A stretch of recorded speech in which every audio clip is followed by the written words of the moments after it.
Hello, hello, hello. How is everybody today? We are multicasting this, so it's going to quite a few different places. So if you're in our private Facebook group or on my personal page, if you want to make a comment, just go ahead and put that in the chat. I think you will have to give StreamYard permission in order to have me see your comments. So definitely exciting topic today. A tribute to the International Women's Day that happened on Monday. And hey, Rachel, how are you? Great to see you again. And really, it's a lesson about life balance, entrepreneurship, and profits in respect to the International Women's Day that just happened on Monday. So, hello, Profit First entrepreneurs. I'm Susanne Mariga. I'm the host of the Profit Talk podcast, as well as the author of Profit First for Minority Business Enterprises. And if you have not yet ordered your book yet, please do so from Amazon. I'm very excited about this book, very excited about the impact of this book, and really presenting Profit First in a brand new and different perspective. So if you've not yet ordered your book, even if you are not an ethnic minority, you will want to go ahead and get a copy of this book. It's got some amazing tidbits in this book that have never been disclosed before, and it will really help you propel your business forward. So check it out. Check it out on Amazon. Profit First for Minority Business Enterprises. And I absolutely love this book. And for you guys that don't know it, what happened was when we actually announced the book that it was coming out, it actually hit #1 new release bestseller. So this is a really big deal. So order your copy in advance. I am thinking that it will probably sell out on its first day. So definitely go ahead and put your pre-orders in for the book now. So today I've got a fun discussion for you guys. And if you're joining us, go ahead and give StreamYard permission so that I can see your comments. But particularly this discussion today is for the ladies. The ladies, since we are celebrating International Women's Day. And I'm doing this because, I want to give a shout out to my homegirls. So my homegirls out there, we're going to be talking today, women, balance, entrepreneurship, and obviously profits, right? Because we're all about profits at the Profit Talk. So we're going to talk profit.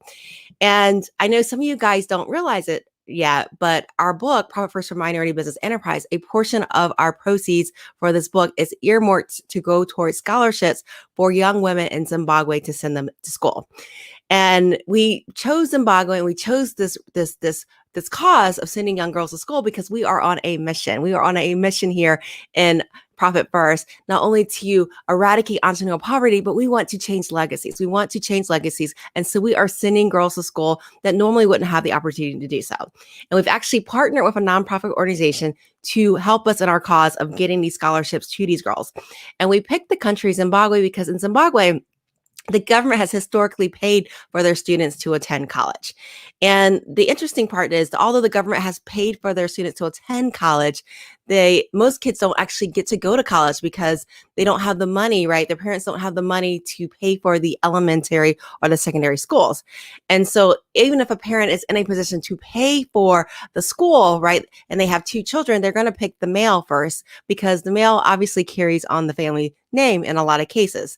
And so what this happens is it leaves these young women in a place where, they're staying home, they're caring for their siblings, they're taking care of the family, and really they have to look forward to marriage because, really they have to have someone take care of them as they get older, right?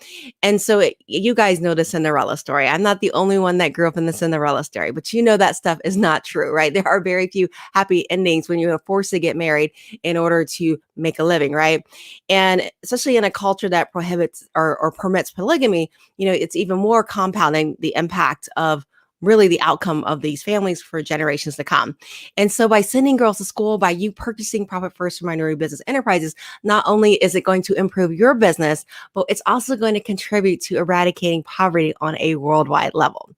So join me, Profit First entrepreneurs. Let's send girls to school. Let's empower them and their future generations. Let's help them change their legacy. So today, let's talk about women, balance, entrepreneurship, and profits, okay? And today we're going to talk about some things that I wish somebody told me 13 years ago when I first became a mompreneur, right? I wish somebody had told me this. And if you guys are not familiar with the term mompreneur, it's a mom who's an entrepreneur. And nobody ever told me this because a lot of people that were around my immediate circle, they had never gone through the things that I wanted to go through. They had never built companies before. And so I didn't have any women necessarily to bounce ideas on to give me ideas. And so today I want to talk to you And I want to hopefully help you out if you're starting your journey as a mom, as a career woman, or as an entrepreneur. And I want to have a very real discussion with you. So if you guys are easily offended, move on, please. This is not going to be a discussion for you, but we're going to have a really real discussion today about really being a mom and succeeding in entrepreneurship or even succeeding in a career, right? And it's interesting because when I first became a mom, I wanted my baby to have the world, right? What mom out there doesn't want their baby to have the world, right? And I wanted to show my daughter that as a young lady, she could have the world, right? She could accomplish anything that she wanted. That was really important to me as a mom. And it was important that I lived a life that would be an example for her that she could follow and she can go, my mom can do this. I can do this too. And I didn't want her to feel limited because she was a girl. I didn't want her to feel limited by her gender. I didn't want her to feel limited by her race, right? And it was important for me to be able to show her through my life that she could accomplish the things that she wanted, that she could do the things that she wanted. Now, unfortunately, I had grown up in the 80s. How many of you guys had grown up in the 80s? And for you guys that grew up in the 80s, you probably got the same messaging that I did in the 80s, right? There were stories, every story that Disney put out was about a princess, right? That got swept off her feet by a prince, Cinderella, right? Or there was Madonna, right? And Material Girl. And of course, there was the Cosby Show, right? The Cosby Show that featured that lovely Huxtable family that had a doctor for a husband, attorney for a wife. And of course, they had 5 amazing kids and they were always winning in life. Rachel, thank you. You grew up with that story too? Exactly. You guys know the story. You guys know the messaging of 80s babies, right? But the thing is, those stories, although they were beautiful and they were nice and they were entertaining, they failed to show the reality. They failed to show the struggles, right? They failed to show what it would be like having 2 career parents with 5 kids, right? And as young women, when we were growing up and we were starting to enter our careers, and later on becoming moms, we were often left in shock when we had our babies, right? We were left in shock because literally, being a mother, being a career mom, being an entrepreneur mom, it was constantly a moving target trying to get balance, right? And with having examples around us. Hi, Barina, how are you? With not having examples around us, we thought that something was wrong with us, right? We thought something was wrong with us. And if you have a spouse that maybe came from a more traditional family, perhaps, his mom was a stay-at-home mom, you're often left, feeling like it's your fault. Like, why can't I get this right? Why can't I get this work-life balance right? And it's because really, he's never stood in your footprints, right? He's never had to take care of children while working a career. And so he doesn't understand. And so today we're going to talk about the reality of what it's like being an entrepreneur, being a mom, or even a working mom, because this is a conversation that needs to be had. And it's facts that need to be known and talked about more because I don't want you guys feeling alone, right? I don't want you guys feeling alone because, I am not the only one that's ever went through it. And also I want to equip you with some tools that I've learned along the way that now that my children are a little bit older, now that I've seen some things that work, I want to share those tools with you. So let's begin. Let's talk about these things right now. Hey, Marina, it's great to see you. Let's talk about this. So point number one is stop chasing Superwoman. Okay. Stop chasing Superwoman, ladies out there. Okay. Stop chasing Superwoman because she just does not exist. Okay. In reality, you are Superwoman. You are the reality Superwoman. When I was growing up watching TV, the Cosby Huxtable family seemed to have it all, right? They seemed to have it all. And for someone like myself who didn't necessarily come from that environment, right? This is what normal in my mind should be, right? And so when I grew up and I had my daughter and I placed her in daycare, imagine the frustration that I felt waking her up every morning at 6 a.m. to drop her off at daycare by 7 a.m., right? So that I could be at the 8 o'clock meeting. Imagine the frustration that I felt having that reality. Imagine the stress of needing to stop a meeting exactly at 5 o'clock because I needed to make sure I got to daycare by 6 o'clock because, I didn't want to be a minute late because if you're a minute too late to daycare, ladies, you can tell me what happens. You get charged $1 a minute, right? You get charged $1 a minute for every minute that you're late in daycare.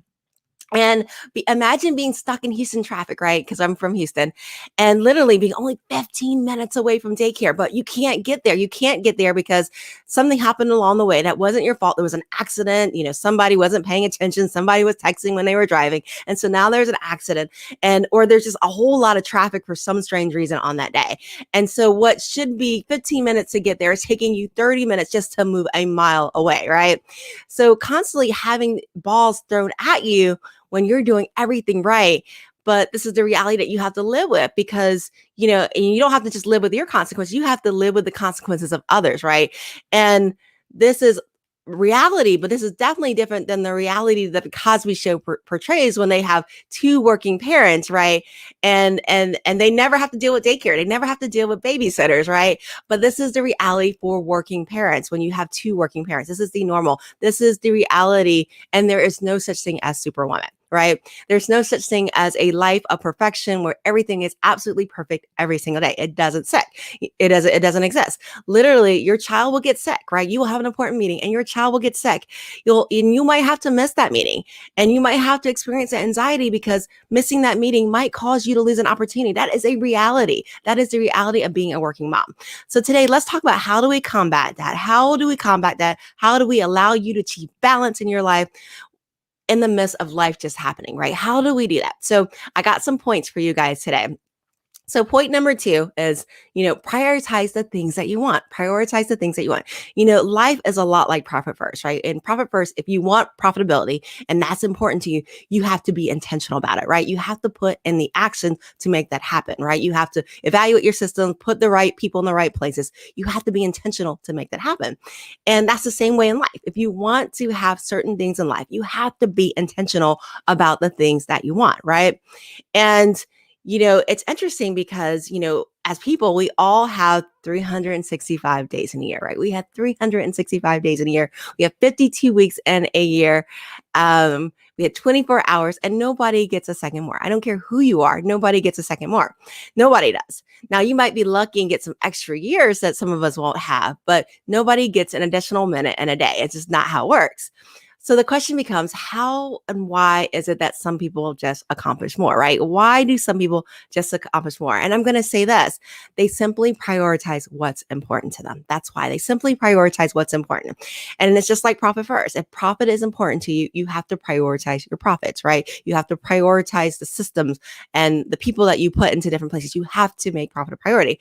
And if you want certain things in your life, you have to prioritize that in your life too.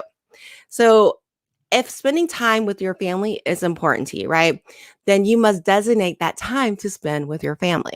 If taking that vacation is important to you, you must strike out that time on your calendar and make it unavailable if you want to take that vacation, right? Because everybody knows if time is left open on your calendar and you are a busy executive, it will get filled. And it will probably get filled with things that are not on your agenda if you leave that calendar open.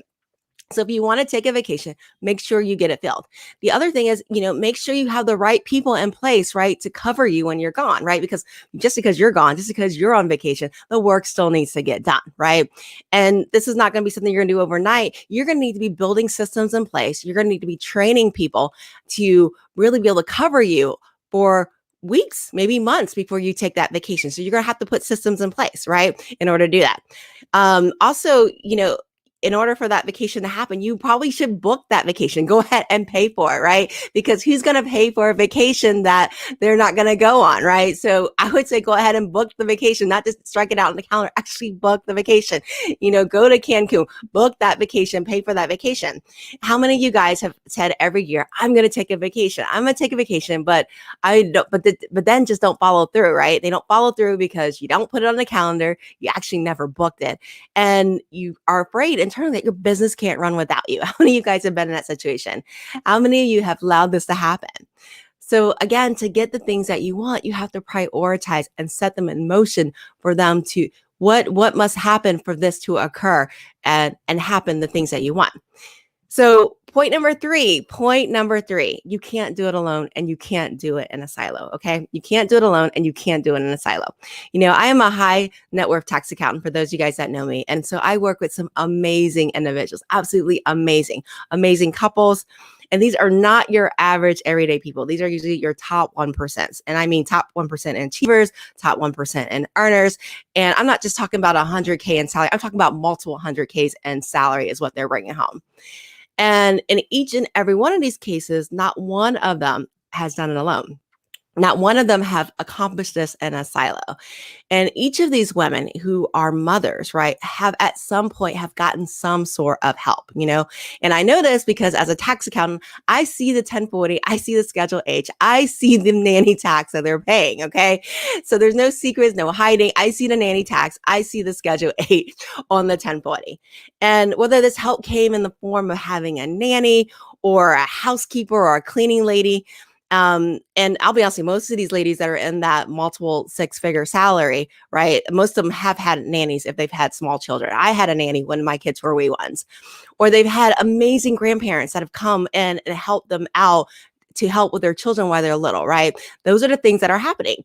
And I'm still grateful for when my mom, when she drove all the way to Houston to help me take care of my kids while I was still building my business. I am eternally grateful for her doing that.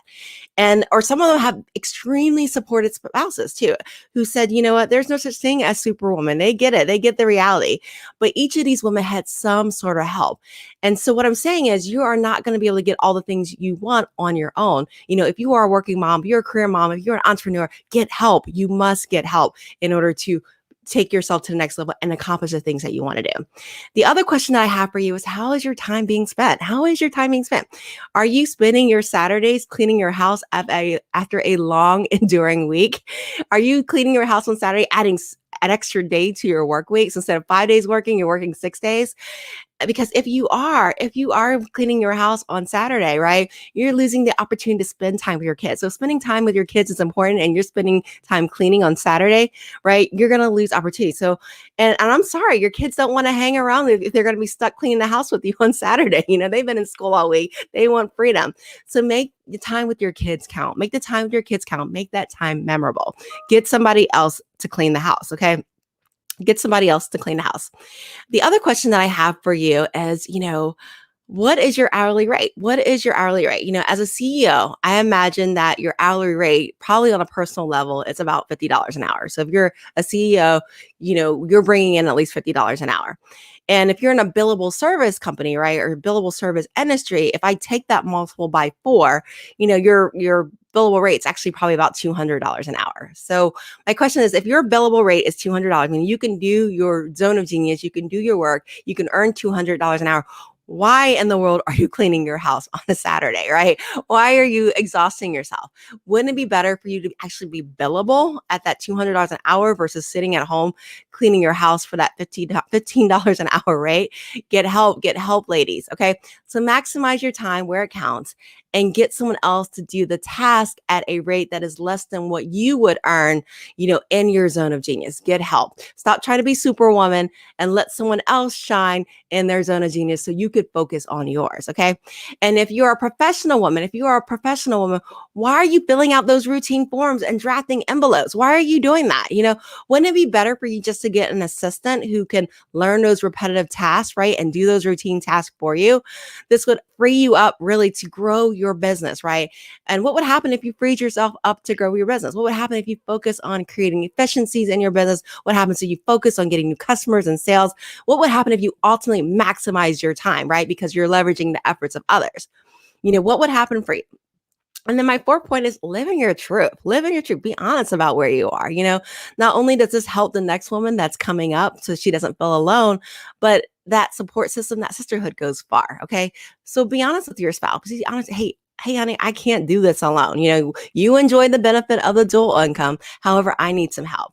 And finally, reward those people that are supporting you. Reward them. So if you have employees that are supporting you, an assistant that supports, pay them fairly so they can create that balance in their life.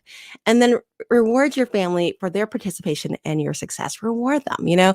I remember when I started my company, and this is actually when we hit our 10-year anniversary as a company, one of the things that I wanted to do was I wanted to take my family and I wanted to celebrate. And so we went on a cruise. We went on a Disney cruise all the way to Alaska. Can you imagine going all the way to Alaska? Actually, wasn't too cold in the summer. And now I'll be honest with you, I could care less about Disney. And I'm sorry, Mickey Mouse, if that offends you, but I am like not a 20-something-year-old. I'm a little too old for Disney. But for my family, it meant the world for them, it meant the world for them.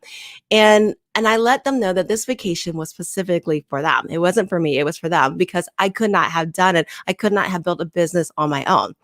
And there were times, when I was building my business, that my kids had to be quiet because I had to take an emergency call in the car while I was sitting in the parking lot of their daycare. And there was times that my kids had to chip in around the house, right, to help get things done. And they had to get up at 5:30 in the morning to be at daycare by 7. And there were times that my husband had to cook more than a dinner or two, right? And for him, being a geologist, to be able to experience the Alaskan glaciers, for him to see the terrain, for him to be able to see people mining for gold in the water, that was like a dream come true for him. So Profit First entrepreneurs, share your rewards with those that contribute to making your dream happen. Okay. Share your rewards with those. And I really enjoyed spending time with you guys this afternoon. Don't forget to pre-order your copy of Profit First to Minority Business Enterprises. We are sending girls to school. We are using money for a portion of the proceeds to pay for scholarships. You can get that on Amazon. And until next time, may the profits be with you.